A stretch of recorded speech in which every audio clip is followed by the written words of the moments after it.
সংসদ ভবনে এত ভিড় কেন? সংসদ ভবনে আমজনতার প্রচুর ভিড়। চারদিকে এত আমজনতা বাড়ি থেকে আসছে সংসদ ভবন দেখার জন্য। কারণ হচ্ছে গোটা ছাত্র আন্দোলনে ছাত্র সমাজ যে সংসদ ভবন ভেঙে ফেলছিল চারদিকে, সেই চারদিক দেখার জন্য বিভিন্ন দর্শনার্থী আসতেছে, বিভিন্ন পাবলিক, ছেলে মেয়ে উভয়, বুড়ো বয়স্ক কম বয়সী বাচ্চা নিয়ে সবাই সংসদ ভবন দেখতে আসতেছে।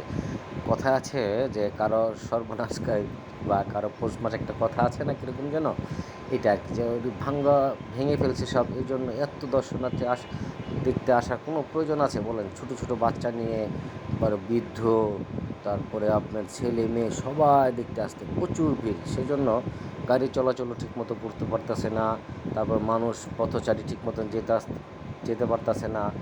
তারপরে যে গাড়ি ঘোড়া চলার খুব সমস্যা, ছাত্ররা এখন ওদেরকে সামাল দিতে হিমশিম খাচ্ছে।